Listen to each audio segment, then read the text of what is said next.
కూడా మొత్తం అంతా అవగాహన ఉంది, మొత్తం రిటర్న్ లో ఉంది. ఎన్ని సెంటీమీటర్ నీళ్లు పడితే ఎన్ని క్యూసెక్స్ ఇన్ఫ్లో అవుతుంది, ఎంత అవుట్ఫ్లో చేయాల్సి వస్తుంది అని మొత్తం అవగాహన ఉంది.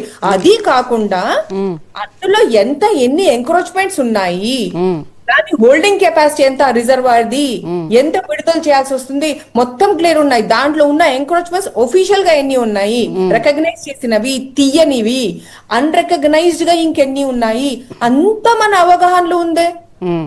ఏమండి అంత షాక్ తింది, అంత హడలిపోతున్నారు ఎండి గారు? Nothing. It is a totally lame excuse, it is a criminal negligence అంటాను నేను. ఇంకా దీని మీద మెట్రో వాటర్ బోర్డు దీనికి సంబంధించిన బాధ్యత వహించాలంటారా? పూర్తి బాధ్యత, పూర్తి.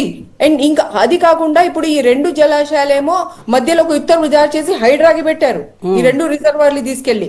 అసలు రిజర్వాయర్లు అన్నది, ఫ్లడ్ గేట్స్, డ్యామ్స్, ఆ అవగాహన హైడ్రాకు ఉంటుందా?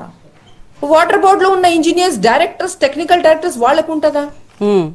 సడన్ గా వాళ్ళకి హైడ్రాకి ఇచ్చేస్తే వాటర్, ఐ మీన్ దాన్ని ఏంటి వాటర్ ఏమిటంటే సమగ్ర ప్లానింగ్ అవన్నీ చాలా కరెక్ట్ గా ఉండాల్సి వస్తుంది, లేకపోతే మనం ముప్పులో ఉంటాం ఇట్లాగా.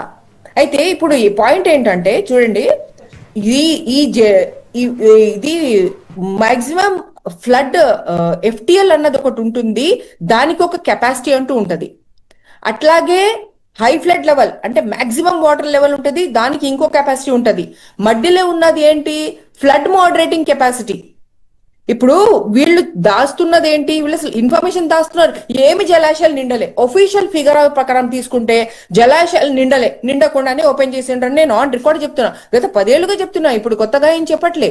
ఎందుకు అంటే అలనాడు చేసినప్పుడు దానికి ఏదైతే ఎఫ్టిఎల్ కి కెపాసిటీ పెట్టారో ఆ కెపాసిటీ కూడా నిండలేదు అసలు. ఇంకా ఫ్లడ్ మోడరింగ్ కెపాసిటీ పెడితే 12 TMCFT ఉస్మాన్ సాగర్ కెపాసిటీ మొత్తం, దాంట్లో ఇప్పుడు సగం కూడా లేకుండానే వీళ్ళు ఇంత నీళ్ళు వదిలేశారు. ఎందుకు వదిలేరంటారు? ఎందుకు అంటే చెప్తాను. ఎందుకు అంటే వాళ్ళకి జగ లేదు అక్కడ. ఎందుకు అంటే చాలా చాలా బడా జేబులన్నీ అందు లోపల ఉన్నాయి. బడా జేబులు, కాళ్ల దగ్గరికి, మోకాళ్ళ దగ్గరికి నీళ్ళు వచ్చేస్తాయి కదా మరి. హుజరాబాద్ లో రావచ్చు, చాదర్ ఘాట్ లో రావచ్చు, వస్తున్న బస్సులోని ప్రజలే కదా, ఎయిర్పోర్ట్